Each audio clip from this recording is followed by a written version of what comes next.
These are top 3 universal laws that changed my life, bro. The first law is the law of mentalism. The law of mentalism basically states that everything is mental. And before I got into all this like spiritual shit, like that shit, it really stuck out to me because at first I was like, everything is mental. How is that possible? And then I reasoned like every single thing that exists today stemmed from someone's mental faculty. Someone had to think of it first. This key, someone had to be like, okay, for this car, I'm going to make a key. Mental plane. It was birthed in a mental plane. And that's why you have to be really in tune with your thoughts, because everything stems from the mental plane. Every single thing you do had to exist as a thought first before you carried it out. And that's basically what the law of mentalism states. The mental plane is everything. The universe is completely mental. And that is true. There's no physical. The physical only exists because of the mental.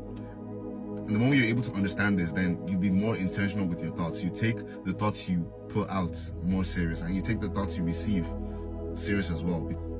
The second law is the law of action, law of inspired action. A lot of the time, like I was even guilty of this when I first learned about manifestation. I used to think, bro, you sit on your ass and you get whatever you want just by thinking positive. And that's not true at all. The fact that we're human beings, our souls chose to be human beings, to face a challenge. You could be poor right now. Your challenge is to get rich. To get rich, you don't get to sit on your ass.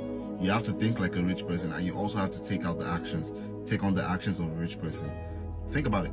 The rich people, there are specific things they do, there are specific actions they take that makes them rich. They didn't get rich by sitting on their ass, unless like they fucking inherited it. And even if you inherit that money, you still need to maintain the money, to maintain that wealth. You still need to take specific actions. And that's basically what the law of inspired action talks about. You get intuition, you get guidance.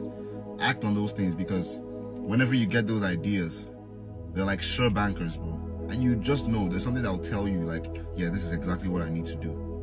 And when you do it, then you see the results. Action is what brings about results.